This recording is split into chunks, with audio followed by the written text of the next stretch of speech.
professionals have acquired years of experience, which ensures you get the very best. Our experienced staff is waiting to hear from you and to answer any specific questions that you may have on how we can meet your needs. Just ask for a consultation and let us prove our commitment to you as we promise to maintain the highest level of quality and commitment. Your satisfaction is our prime concern. So please, don't hesitate to get in contact with us and let us show you all the great options we have. And we are the Coalition, loud and proud, outrage porn-free, civilly disobedient media broadcasting live on the worldwide Coalition Radio Network at coalitionradionetwork.com, facebook.com/the Coalition Radio, on the mighty, mighty Twitter at coalition_radio, and of course, the mothership at coalitionradio.us, our legacy site, and our new site at coalitionradionetwork.com. It is my great pleasure tonight to introduce someone who's new to the Coalition audience, but is a respected advocate for both the physical and civil rights of folks with physical challenges around the state of Rhode Island and has a national reputation. Of course, I'm talking about Tina Pedersen. She's the CEO, the president, and founder of RAMP. All right. RAMP, Real Access Motivates Progress. The mission statement of RAMP, very straightforward. We educate and advocate for accessibility and inclusion. We support all individuals with disabilities, their families, and allies in creating safe and barrier-free environments. They can be found at the facebook.com/ramp.org. And we've got a handful of other websites listed on our publicity, our run-up announcement, if you will, which includes a series of videos, which we'll talk about, that broadcast on Wednesdays, and of course the mailing list and the website as well. Tina, welcome to the Coalition. Hi, how are you? Glad to be here. Thank you for the opportunity. No, it's great. You're very patient. It's been a chaotic couple of weeks here at the Coalition with the variety of social upheavals that we've been intimately involved in here in the state, as well as just the regular ongoing programming. Let's talk about RAMP. First off, if you will, give us your motivation for being the founder of this organization and tell us a little bit, if you will, what you're comfortable with about your personal history with disabilities. Well, anybody who knows me for 5 minutes knows that I'm pretty much an open book. I'm a 4-time cancer survivor, breast cancer twice, bladder cancer twice. I'm a 3-time stroke survivor. And about 6 years ago, I walked into a 10-minute minor surgery, supposed to be in and out, and I took a stroke to my spinal cord and never walked again. I woke up with no use and feeling in my legs. So I had to learn how to navigate the world differently. I didn't let it stop me. I didn't let it overcome me. I still had 2 kids to take care of, and I was a cheer mom, a football mom, and I realized how inaccessible our world really was. And I wasn't missing out on anything. So I went full force in finding a way to make it better. Now, in doing my homework, it appears that there isn't exactly a wealth of organization dedicated to folks with a variety of physical challenges and their accessibility in the state, which is kind of shocking. I mean, you know, if it were a state filled with older buildings, a lot of them that have been gloriously rehabbed, but at the same time retain the infrastructure very often of the 19th century, never mind any of the modern advantages. I work in one right now. We are broadcasting from one of those great old mill buildings that have got the high ceilings, the exposed brick that you could see, the shiny hardwood floors. Who is out there fighting on behalf of folks with physical challenges, and at what point in time did you realize that you needed to, that you couldn't wait for anyone, that you had to take the challenge yourself? Well, that's just it. RAMP is the only one for accessibility and fully inclusion for wheelchair accessible. After a couple of years of advocating, I was appointed to the Governor's Commission on Disability, and I was voted as vice chair. Then I became the chairman of the Awareness Committee, and together we realized that there wasn't any organization out there just working for the rights of the average everyday person to be able to go out to eat, to be able to go to a funeral, to be part of a wedding, or to go anywhere. I mean, we're 30 years this year of the ADA, and still the majority of our buildings are not accessible. That's sad. I mean, you go to some place like Federal Hill, there is one restaurant that I can eat in and actually have the right to use the bathroom. A main street where a lot of our politicians use, that I can get into one restaurant. That's sad. You go to Newport and I can get off the very accessible C Street in Newport and then ride around for an hour and 45 minutes to find another place that I could use the bathroom or access a restaurant or a shop. They all have the inevitable one step, and we can't get in. So that's when I realized we needed to do something. So we decided to, instead of going at people, we decided to change it up and do it in a positive way. And we've been very well received. We're just about a year old in April, and we are so well received in the community. We've touched over 170 businesses in the first year. So what is your process then? And I love to hear about positivity and cooperation as opposed to lawsuits. Businesses, and I'm not here to defend lack of access for folks. What I am, as someone who's a small business owner myself, I am constantly challenged by all the different things that you have to come up with simply to open the doors. So what's a process that, is this a business that you happen to try and gain access to, that you have difficulties navigating, or do people reach out to you? Well, at first I was reaching out to them because nobody, for the most part, is inaccessible maliciously or purposely. Most of the time, they just don't realize that they're inaccessible. They have to be, you get the people who say, oh, it's only one step. And my response is, well, when you can walk through that wall, I will attempt that one step, because it's the same correlation. We can't get out of our wheelchairs. We can't, just do those one steps. And if there's one way in, there's one way out. So now you figure that there's a fire or an emergency in that building. Who is going to stop to carry us out if you carried us in? So it's raising the barrier and giving them real world affordable ways of doing it. Like if you have one step, you could get a portable wedge ramp that's probably somewhere in the area of $200 that you could pick up, move. Are you ADA compliant? No. But are you more accessible than you were 10 minutes ago before I got here? Yes. Are you making the process to start to be accessible? Absolutely. So the question then is are businesses just simply haven't been exposed to the ADA, and is it just, when I say thoughtless, I'm going to take the positive approach and just say it just wasn't within the thought process. I'm from the New York City area originally, and I can't think of a major building in New York that isn't completely accessible. Is it just sort of a general working ignorance of the laws? I don't know if it's a general working ignorance of the laws, or that nobody fully, you're so busy opening a business or having a business for all this. Number one, the first thing that I cannot stand is people who say that they're grandfathered in. That is not a thing. 30 years, you've had time to change over. Grandfathered in is not a thing anymore. And even like public places, you know what I mean? If you're open to the public, you're supposed to be accessible, but nobody's holding anybody accountable. That is the problem, because in order for a building to be held accountable, I, as a disabled person, has to use my own money to start up the lawsuit. Well, that's a lot of money and stuff when you're on disability to do that. So if we can show people that becoming accessible, we're basically begging you to be accessible so we can give you our money. Bottom line, you let us in, we're going to give you our money. And again, the economic power, if you will, of the community that you are a leader in is significant. And again, what I love right away is the positivity. Now you've taken this to a whole new level. And again, if you go to the website, again, RAMP, Real Access Motivates Progress, you right on the front, your goals. Let's go through each one of them, if you will. Elementary, middle school, and high school. So what are you're offering people a variety of opportunities amongst our young people to learn.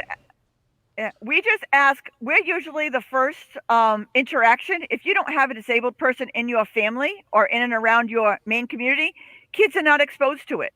So we go in and we read books. We go in like 3 or 4 of us with different disabilities, and we let the kids ask any question that they want where the parents can't shush them. Kids are not going to learn unless they ask. And we're there willingly ready to answer their questions. I play with the kids a lot of the times when I go into schools is, what do you think I can't do from my wheelchair? I'm actually on the floor with them, rolling around. It doesn't look like they think it's going to look, but they haven't stumped me yet. So I'm known as the crazy lady in the wheelchair, and the parents will be like, you can't say that. I'm like, no, it's okay. That's what I tell them. You know what I mean? It's okay, because that's how they're going to learn, and that's how they're going to not be fearful of approaching somebody and helping somebody. And I'll tell you, we've touched over 30 school districts in the first year that we've been around. And the best thing is we're all about breaking barriers. The first barrier we break, everything we do is free of charge. We don't charge for anything. Nobody can ever say that they cannot afford to be evaluated for accessibility or to learn about accessibility. If you like what we do, make a donation to our organization. Wow, that's how we work. That's outstanding. Now, let me ask you a question. When we were chatting online before we went live, I had mentioned to you the high school I went to in New Jersey, and this was the 1970s. Think of the movie Dazed and Confused, and let's just say I could pick out every person in that movie. There was a real person in my class just like that. But remarkably enough, in the small town I grew up in, it was a relatively new high school, and as part of the new high school construction, they added a completely separate wing to the building so that they could regionalize services for folks who were physically challenged. And there were some young people there who were profoundly challenged. Severely limited in their ability in motion and in sight and just everything you can imagine. So I grew up in high school surrounded by that. We all shared the same cafeteria. Many of the folks were in our class. At the time, they called it mainstreaming. In Rhode Island now, is that happening? It's kind of shocking for me to think that a young person can go K to 12 with not encountering other young people and being classmates and friends and clubmates and things like that of other young people who are facing challenges. What's happening there? I do believe that they're doing a much better job, with the whole Best Buddies program and the intramural sports and the unity that they're doing, but they could always do better because, there are the profoundly that need to be in a segregated classroom, but there's somebody like me that only my legs don't work. Everything else of me works absolutely normal. I should be in an integrated regular classroom with everybody else. But a lot of these schools, like with the second floor or something like that, they don't know how to access me. So somebody like me would get put into the other classrooms when I should be in mainstream with everybody else because it's only my legs that don't work, but everything else does. Right. We had young, and this is in a mill town in central Jersey, about 20 miles on the wrong side of the Holland Tunnel. And I guess I'm looking back in kind of a reflected awe because even some of the kids who were just in tough shape, and looking back, your heart breaks now. But they were in tough shape. They were just part of our lives. And again, if academically they could perform, they could get to any one of our classrooms. So I guess I'm amazed. I'm looking back on it. This is 40 years ago. So when I look at how much money is spent in Rhode Island school systems, I don't want to obsess over this subject, but it is shocking. It's a real eye opener to me. And it's something. It's true. So there are so many that should be mainstreamed, and they're not. Mm-hmm. Wow, that doesn't really help anybody. No. And equally, I mean, some of the folks who are also losers in that calculation, if you will, are folks who are able and are not then given the opportunity to work side and work along with folks who have challenges because there was just profound beauty in some of the relations that came up. I mean, we had folks in wheelchairs in 1978 attending our senior prom. That's how, right. They were right. Some of us were getting high together back in the high school. I mean, that's how just completely normal it is for me, even 40 years later. Right, and that's how normal it should be for everybody. Because, like I said, most people, like there are a lot of people who are born with a disability, like whether it be CP or MD or MS or, you know what I mean? And they graduate to it. But somebody like me, people don't realize how quickly you could be part of this amazing community. I walked into a 10-minute surgery. My life changed like that. I walked into a surgery thinking I was going out for lunch that afternoon, and I ended up having to learn how to navigate the world from a wheelchair. Completely thrown in an accident, a diagnosis, a surgery, anything, anybody, a stroke could put anybody in this community. Let's make the world accessible so that's one less challenge that you have to deal with if that happened to you or a loved one. That's what we're all about. There are so many family members that I couldn't even say goodbye to because the funeral home wasn't accessible. Wow. How sad is that? No, it's tragic, except that it's within our realm to adapt, improvise, and overcome. And I have to ask you, we've been back and forth a lot because it's been so chaotic the last couple of weeks. I have never sensed a single moment of frustration or anger. I won't begin to interfere with your private life, but how do you maintain such a sense of complete positivity amongst some of the most dire circumstances imaginable? We are only on this planet for a very short blink of an eye. Make the most of it. I'm not missing a second of it. I got 2 children and 2 grandchildren to be here for. I can make a difference for every second that I'm breathing. I'm not going to miss it, and nobody should miss it. And that's what I fight for. I'm going to make a difference for every second that I'm here. Crying about it, whining about it, rolling up in a ball and giving up. Who is that going to help? Nobody, because no one's going to care. No one's going to see that, and I'm not going to make a difference. Getting out there, putting a smile on my face and letting people know that I'm a force to be reckoned with and I don't take no for an answer. I mean, I've actually gone to restaurants that I couldn't get into and popped up a plastic table on their front stoop and said, if I can't get in, you're coming out here to serve me because I want to eat here. And that opened their eyes, and they began the process of making it accessible. That is outstanding. As someone who's done his share of picket lines and protests and rallies, that is just outstanding. I want to be around when you do that next time. Okay, just please invite me. I got to see that. Absolutely, the table is in my car at all times. Oh shit, that's great. Oh man, what the next area you talk about, and you touched on this briefly, is accessibility assessments. Now, do you do them? Do you have folks who volunteer with you who do them? How do you do, and what's involved in an accessibility assessment? What I do is I call them roll-throughs. You don't know if a place is accessible, or at least wheelchair accessible, unless you have a wheelchair person go in there and show you. So I have a lot of businesses, like I did all of Free Play. It's a video arcade bar in Providence. And when I met Anthony, we did so much together, and he's like, well, take a roll through and tell me what you need.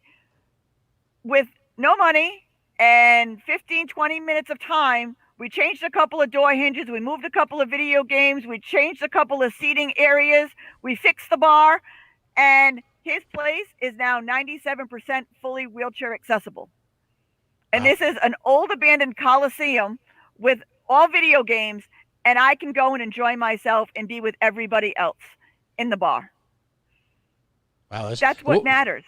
Wait a minute, what was the name of that business? I want to promote. Free Play.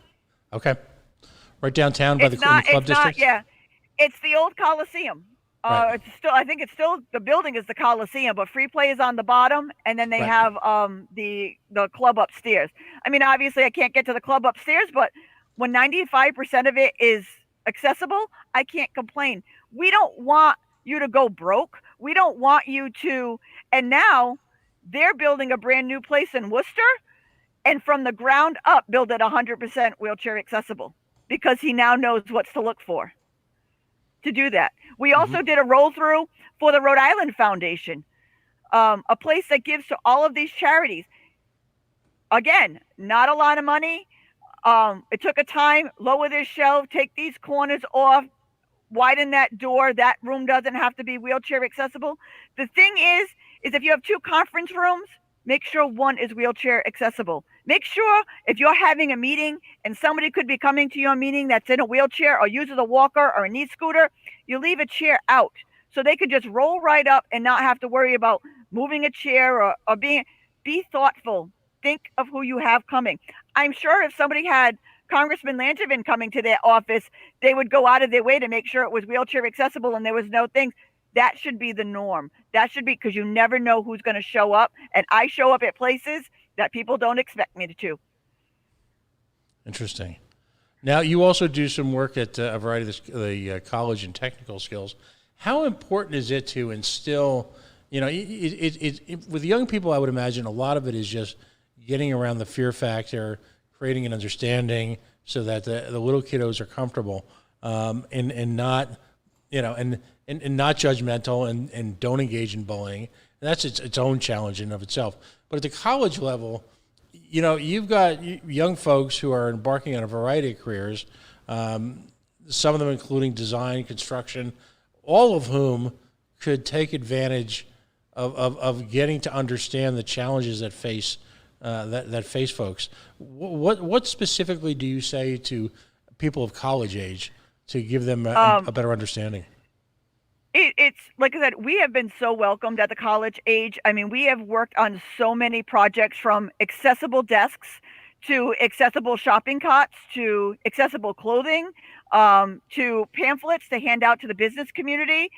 We actually put a bunch of college students in wheelchairs and we took them around Providence so they could see it from our point of view. The younger the people are that we get to touch, the easier it is to change their mind and open their minds, because like I said, anybody could end up like this. And knowing ahead of time, you will know how to take care of people. You know how, that they would feel. You won't know unless you ask. Ask respectively, and you're going to know. And we're so well received. And one of my things is I will only work on a project with a senior is if their end finale gives it off to another college student coming up the next year, so it continues, so it doesn't just fall off and drop. So we are in Brown, we are in URI, we are in RISD, we are in Johnson and Wales. We are in so many different places now that we work with the students and do their senior projects and confer, and I go and speak to the students, and so well received and so welcome, especially when we work with up and coming OTs and PTs and nurses. You can work on your friends, but if they're not actually disabled, you don't get the full panel of what it's going to be like out in the real world. We go in and we let them work on us. And I'll tell you, it's a whole new perspective for them. Mm-hmm. No, absolutely. Folks, if you're just joining us, Tina Pedersen, she's the president, the CEO, founder of RAMP, Real Access Motivates Progress. We are, as always, the Coalition Outrage Porn Free Civilly Disobedient Media. We broadcast on Facebook.com/The Coalition Radio. And of course, we also broadcast on Twitter and YouTube, Twitter at Coalition_Radio. If you're listening for the first time, if you could take a moment to like or follow us on any of those platforms, we would be grateful. Independent media relies on social media to rise above the noise, the white noise, the Sturm and Drang of, well, let's just say the conventional media. Tina, I just want to continue going just through all of these programs. Now, you've got also involvement with, obviously, the community itself. Talk about connecting people with proper resources and what's available to help them in their journey. That is one of the biggest things that we do, is we are the middleman for resources. When somebody says, it took me a year and a half being in a wheelchair to finally get a ramp for outside of my home so I could actually get out of my house.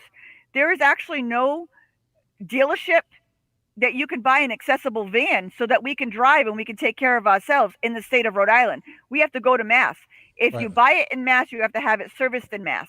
That's all our taxpayers' dollars out the window, because there are so many people who are disabled that could utilize this in Rhode Island. So what we do is we vet resources. We talk to Oakley's Home Access is one of the big ones that I use about making their home so people can age in place, so people can be disabled and stay in their homes. We all saw how bad group homes and nursing homes and stuff are for, you know what I mean, for this virus. Let's make it more accessible. I'm actually looking for a house. I have been looking for an accessible home for 2 years to find an actual wheelchair accessible home. The problem is number one, a building or apartment complex other off the first floor is inaccessible. Because what's the first thing that goes down in a fire or an emergency or on a daily basis is the elevator. Now the place that you're supposed to call your safe space, you are in panic every day. Is the elevator going to be working? Am I going to be able to get out? Is the firefighters going to find me? So Right. anything above the first floor is inaccessible to a wheelchair user and not panicking. But we should be living out in the community. They're paying landlords right now to rent homes, but they're not paying them to make them accessible so somebody like me can go and live there. Hmm. There isn't anything.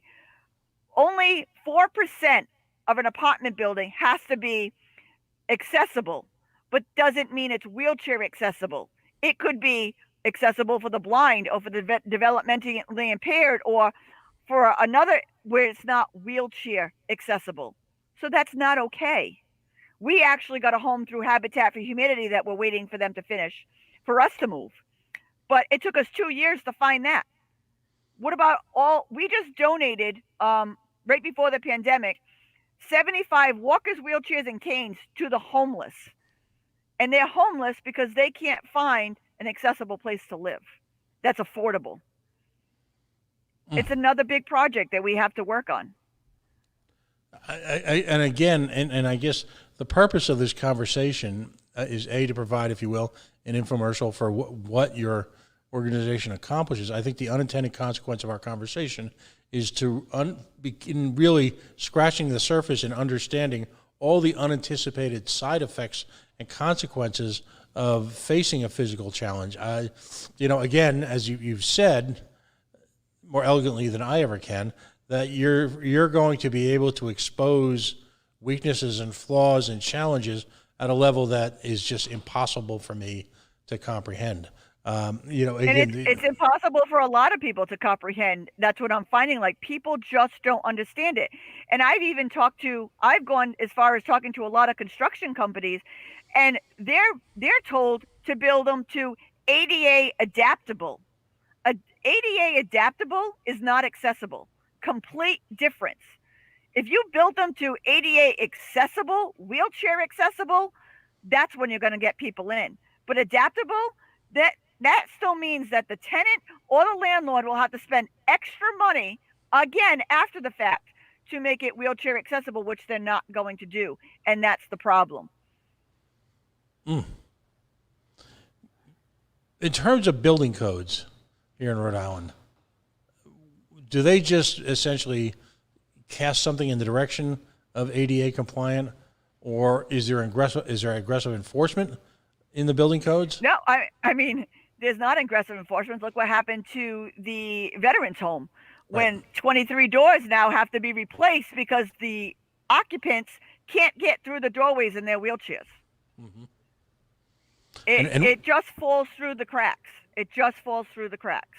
And what's astonishing about that situation, as I understand it, and please correct me if I'm wrong, is that the design for that building, if you will, for the refurbishment of that building and the expansion of that building went through extensive evaluations by the organizations that funded it, many of which were government tied.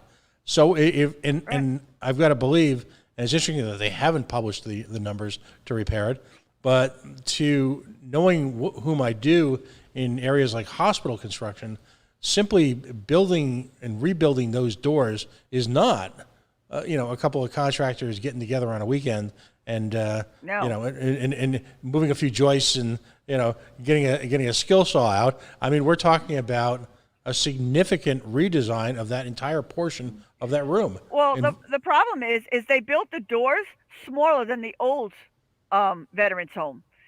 Building to code and building to the bare minimum is not acceptable anymore because you got larger, bigger, motorized wheelchairs now that minimum doesn't work for anymore. You need to build to the expecting of bigger and better and have breakaway doors or bigger areas so people can get through. Building to minimum, I mean, like even the fact of the house is out and about. How does somebody like me even go look at a house? You know what I'm saying? Like I Right. can't go and look at a house to see if I could get in and stuff like that. We're not thinking ahead. We need to start thinking ahead and we need to start saving money by building and thinking ahead. We should not be opening businesses in this day and age that are not ADA compliant, but we still are. Every day we still are. It's counterproductive on multiple levels. Even on its most basic, as you pointed out, you're excluding an entire segment of the economy, many of whom are Do you folks. know how many people? Yeah, people. It's not just like we helped this one business. This is one of my favorite stories. We made this one business fully ADA compliant. He spent all of this money, and I mean, he got away with a lot less than what he thought he was going to spend. And it's fully ADA. He says, but I don't see a ton of wheelchairs coming in here. I said, we're not a cult. I said, but if you see one wheelchair, they come with friends, they come with family.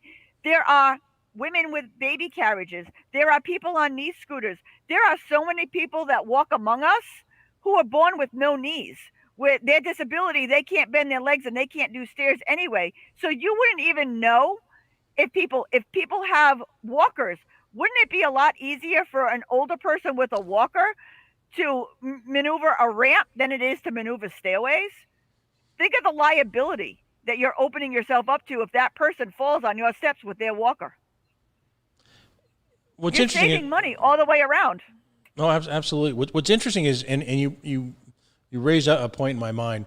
So many tourism guides, so many shopping guides. You see these government issued, downtown. Let's just say, for lack of a better example, come to downtown Wickford, which of course is a beautiful spot, a lot of older buildings, and you'll see the logos next to each store, and it'll say handicapped accessible. How often are those actually accurate? And is there any idea or movement for your organization to put out some type of listing to promote, in a sense, taking it from a positive perspective, to promote folks like the arcade or the business you just spoke of, who've invested significant amount of effort, thought, and money into making them truly, I'll call it handicapped or challenged comfortable, where you just don't even think about it. You just have a comfortable, almost normal access to the building. Is there anything else like that? And what are those there guys is actually, like? yep, there is actually a website out there. I can't think of it off the top of my head right now, and that's really bad, but my brain's not functioning right now. But there is a website out there that gives you the levels of, it doesn't say that it's fully, it will say if it's fully wheelchair accessible, but it will also tell you, okay, it's got good parking, but you can't do this and you can't do that. So you know what kind of accessibility can actually access that place. Accessri.org is the website. I will send that to you later. But there is a website, but to me, it doesn't do, I love it because it's a starting point, but it doesn't do enough. There are so many restaurants that I go into, and the handicap stall, my wheelchair doesn't fit in. I can't close the door. I can't turn around. I can't function in the bathroom because they're just too small. Or they see extra space in their bathroom and they stick supplies there, which is where my wheelchair footrest was supposed to go by. Or they put the baby changing station in the accessible stall. Well, then that just takes up more space for my wheelchair. You know, like it's a thoughtful thing. So I just go in and I'll talk to the manager or the owner or whoever and I'll bring them in the bathroom and I'll show them what I can't access, what I can't do, how they can tweak it to make it better. We just did the Hayes Library in Providence right before all of this started. And for very short money, the Hayes Library, one of the oldest libraries, even all the way up in the archives, is now fully accessible. Because I showed them, move this, move that, take this thing out, move these tables over. You know what I mean? I showed them where their errors were, and you can do that a lot of the times by just moving things around, and being aware of what you need to have clearance, and then don't use it for storage. We have a Yeah. hospital in this state, and I don't want to call them out, but we have a hospital in this state that I went for a procedure, and I went to use the ladies' room before I went to the procedure, and the nurse who was taking care of me said, "Oh, just leave your wheelchair here and walk to the bathroom because it won't fit." What? So I said, "Well, I'm sorry, because if you're the nurse taking care of me when I'm under, I don't think this is a good idea if you can't figure out that I can't walk to the bathroom." But they use their bathrooms for storage. Well, that doesn't do me any good when I go in there with my wheelchair. Wow. Now, So it's just people and changing their perspective and looking at it from another point of view. what's fascinating to me is, given the amount of money that is spent on accessibility, just from your conversation and from the experience that I've heard, arguably through the news channel about the Veterans Home, how little actual hands-on, for lack of a better term, there is in both the design process and the initial construction with folks who actually face these day-to-day challenges.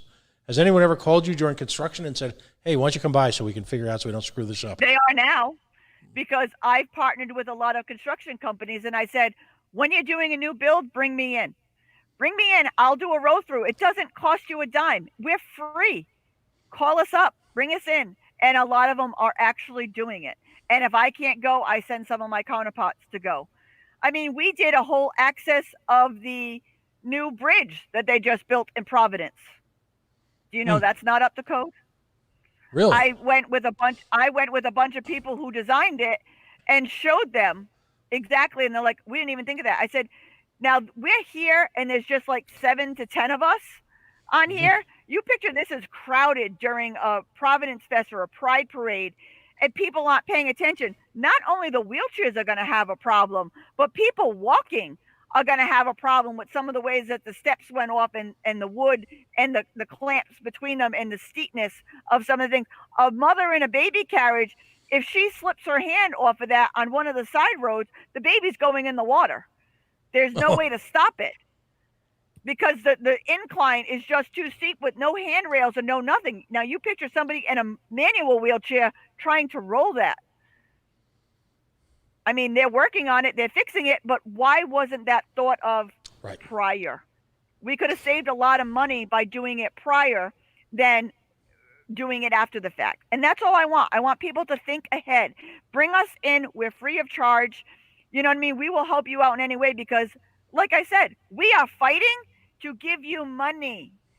We want to spend our money in your places. And if we can get in, we're going to advertise it to all of our family and all of our friends. I have family and friends who will not go to a place that's not accessible. Just out of a personal respect for you and the challenges you face. Yeah. So, I mean, look at all of the people you're missing. I mean, when I go to the Providence Civic Center with my grandchildren, they're 2 and 5. I have to sit in the accessible seating, and I get one seat next to me, which they always overbook, and it's crowded, so you can't even see the show anyway. And they sit 3 or 4 sections over. What's the point of Meme going with the grandchildren when I can't even see their faces light up? Yeah, no, it's interesting when I think about it. I've observed this without being sentient enough to understand it, and I think what happens is folks who haven't faced these challenges or don't have near close friends or family facing these challenges, like everything else, are oblivious, and I don't think it's intentional. And that's just it. People are not doing it, for the most part, people are not doing it intentionally. They're doing it because they just don't know and they don't realize. So that's why an organization like us is so important. Do you know how many weddings and events that I go to now? I work with country clubs and event venues, and I roll through saying, grandma might be in a wheelchair or have a walker, or there might be a guest that comes that has an e-scooter, and I will roll around and say, nope, can't have the tablecloths like that because that's a hazard. If you have all high tables, manual wheelchairs aren't going to be able to have a seat or anything, so make sure you do a combination of both, or move this, give more room here, fix that, free of charge. So when they have their event, Everybody can just roll right in and participate, because you never know if somebody had a hip replacement, a knee replacement, or is using a knee scooter for a period of time that's going to come to your event. Think Right. ahead. And and minimize or eliminate those awkward moments, the moments of disappointment, the tears, the frustration. Right. For particularly in times like this, when right. Family contact is clearly something we can't take for granted. You've got a couple of interesting programs going on. You talk to me about the Ramp Red Bag Carrier and what's involved with there. I love my red bag. Look, I got one right here with me. It is all of your medical information, non-computer, non-tech based, all at your fingertips. When I had my last strokes in September, it literally saved my life. I rolled into the hospital because I knew I wasn't feeling good. And by the time I passed out on the floor of my van, I had this in my hand. Has all of my medical information, who to contact, my medication, and everything that I need to know at the tip of your, and the only ones who see it are the EMTs or the doctors who take care of you. But it works for everybody. If you have an allergy, if you have a drug addiction and you have a drug of choice, or you don't want somebody to be contacted if you overdose, or you do want somebody contacted if you overdose. If you have an anxiety or a mental disorder and you have a trigger, write it in your red bag. You know what I mean? The only ones who see it are the EMTs and the doctors who have to take care of you. Nobody else. So when I go out with my friends, I said, remember, I'm a red bag carrier. Make sure my red bag is with me. And we mail these out nationally every day. They are all over the country. And we're actually working with FEMA and the Rhode Island Emergency Management. Well, we were until the whole pandemic. And so we kind of like put it on ice for a little bit. But they're buying into this, and they're going to be handing them out around the world.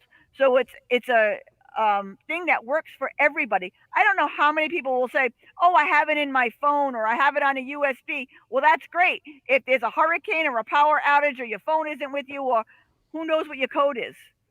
Don't die right now. Give me the code to your phone so I can get your medical history. No EMT is going to do that. I have spoken to fire departments across the state and beyond. They absolutely love this because it's got a little clip. It's on your person at all times. Wow. There's something to be said for simplistic, low-tech approaches. I've always been profoundly amused when the PR flag for Verizon gets on WPRO and announces, "Listen, just go to our website." Hello, yeah, no, but at the same time, this simple, thoughtful act of pulling this all together in one spot has profound implications. Because I can't of all tell these you challenges. how many I can't tell you how many letters of thank yous that I've gotten from family and friends of how this saved a loved one's life. And the best part of this is we make no money on these. We sell them for $3 a piece, but for every one we sell, we replenish and we donate one to the homeless, to the veterans, to the group homes, to the people that can't afford them. I've sat out many a times on the streets with the homeless and helped them fill them out so that they have them on them at all times. If something ever happened to them, God forbid, they have all of their information all filled out in these little red bags. So we donate. We don't make any money on them. We donate them out. And if you're a business and wanted to buy a bunch, you could choose where they get donated to. No, that's outstanding. You've also got a couple of different Facebook pages. You've got a Facebook page for the organization. And by the way, we've got links to all of this at on the facebook.com/the Coalition Radio in the run up to the show. And we'll reproduce those links as well as the Access RI link when we share the YouTube video of this show and throughout repeats. This will take place during the week. But you've also got a Facebook page dedicated to video, different Wednesday activities that you have. Tell me a little bit about that. That is my What to Know Wednesday series, because I post them on the actual Ramp page. But when somebody needs an inspirational video or they just want to sit, and it's kind of like my own little YouTube channel, but on Facebook, it's much easier to view. Mm-hmm. It's every Wednesday I go live and I talk about a different topic, a topic that most people or the average person doesn't think about until it's brought up to them. So our What to Know Wednesday series is It's usually no more than 10 minutes, usually less. Sometimes they're only like 2 or 3 minutes. And it's just a point of view giving you a different perspective to think about for the next week coming ahead. They're very well received. We get thousands of views on them every week. It's usually always me. We're going to be expanding once the world opens up to, bringing some guests on and to giving other people a chance to talk. But since I've been kind of locked in my house since March 6th, I've been doing them all. But it's just a whole page, and you can just go video after video after video and learn something new. And that's what it's intended for, to get a different perspective and to learn something new. And these are just inspirationals that you've come in contact with, different ways of go ahead. Yeah, it all started in September. On September 30th of last year, I took a double stroke. I already have no use of my legs, and after the stroke, I ended up with aphasia, so I had no speech, and I lost my left arm. So I had one working limb left.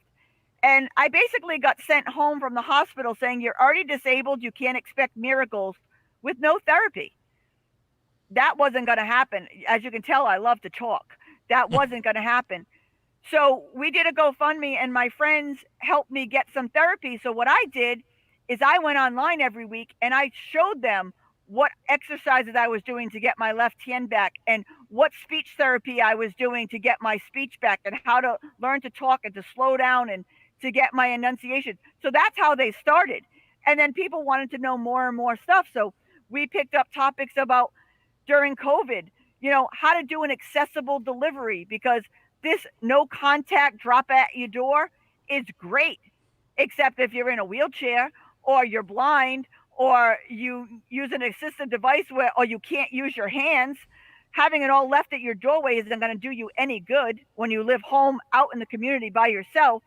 So we took it on as working with restaurants and how they could do accessible, asking the people if they needed an extra accommodation, or how they could be thoughtful, or how they could think about somebody else during this time. So they keep expanding. So they change every week. No, that's outstanding. So that is, and we have links to both Facebook groups on there. So if you were a member of your family, and I'll tell you this, from my experience over the last couple of days looking at these Facebook pages, it's equally important for someone who has a family member or close friend to view these and take the time to go through these different videos, to look at the resources, because the way that you can sort of casually introduce them without feeling like you're invading people's space, if you will, without sounding preachy, is just to get comfortable with what you have an opportunity to bring to your family member, friend, close relative, etc. And the nice part about it is they're all Facebook Lives.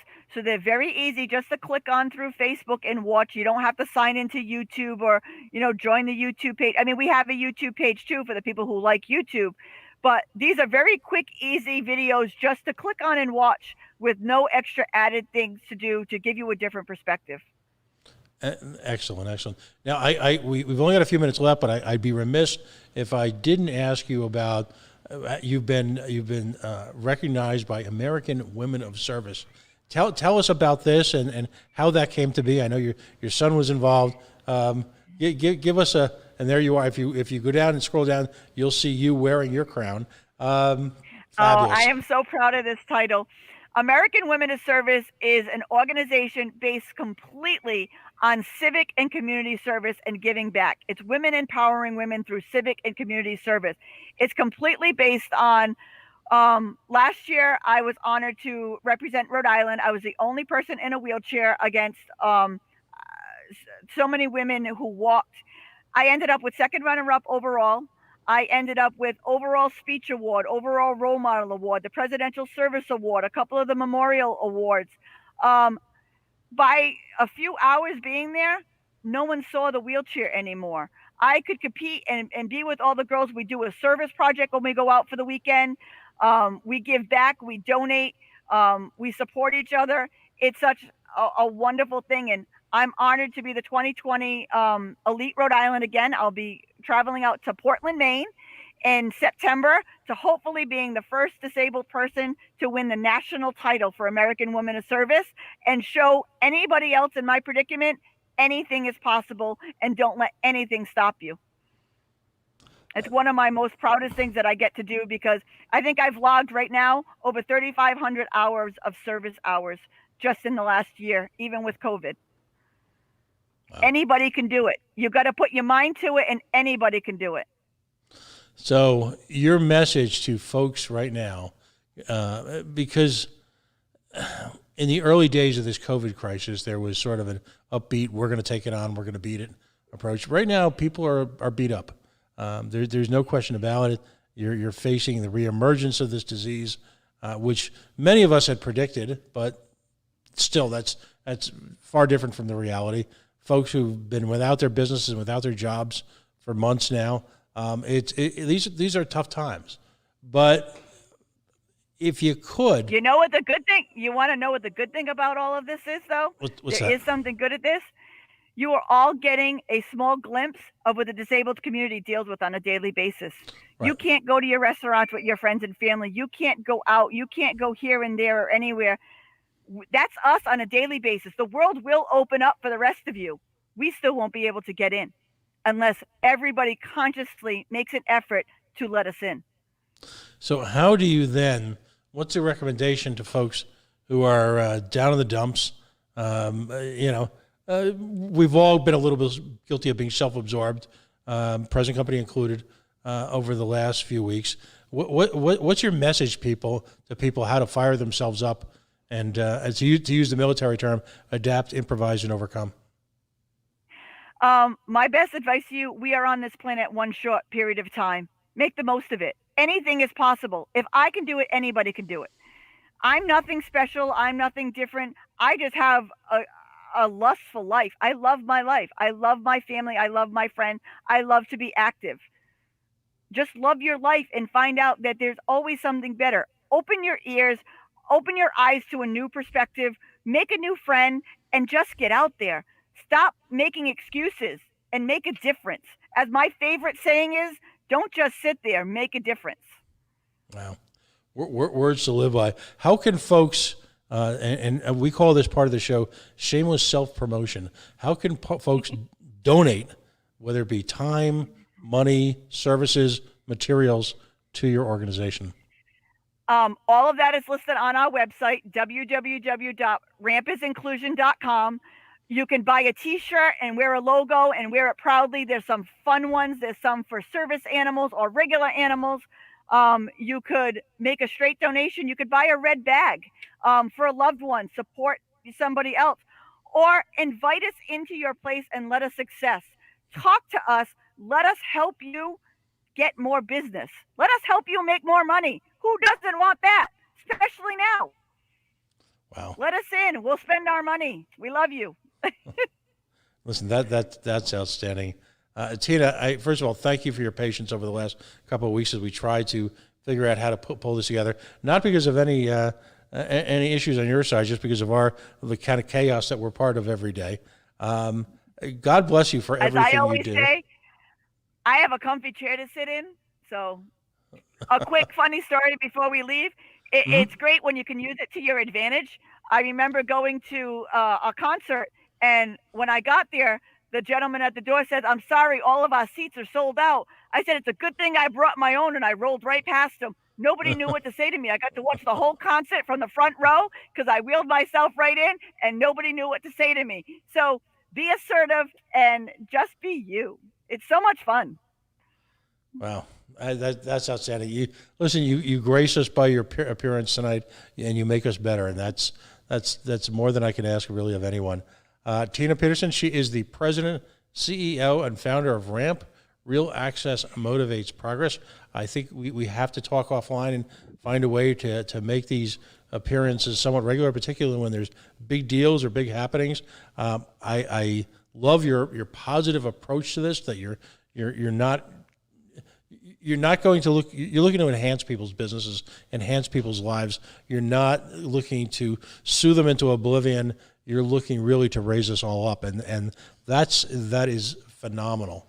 Positivity will get you anywhere. Please feel free to share with us businesses who have gotten your A+ for effort and for doing that, because ultimately those are the businesses. They're all listed on my website. As I do them, I post them on my website. Okay, great. Then I'll find that and put that out there because, the positive approach is to reward those folks who've simply done the right thing when no one else is looking. So we need to make sure people look. So Tina, thank you again. Thank you so much for joining us, and let's thank you let's for the talk opportunity. All right, buddy. Okay. We are the Coalition, loud and proud, outrage porn free, civilly disobedient media broadcasting live on the worldwide Coalition Radio Network here at coalitionradionetwork.com, facebook.com/the Coalition Radio, on the mighty Twitter at Coalition_radio, and of course the mothership both at coalitionradio.us and coalitionradionetwork.com. We're going to sign off for this evening, but if this is the first time you're listening to us, either live tonight or through the miracle of our multiple Facebook retweets, we'd ask you just take a moment and like and follow our pages. Again, for independent media, that is our lifeline to somehow rise above the white noise that constitutes most of major media. The beauty of this format is that we can have extended conversations with people in the community and really achieve a sort of a level of understanding and knowledge of their work, their actions, just in a way that really conventional media can't. Folks, stay tuned. We'll see you soon.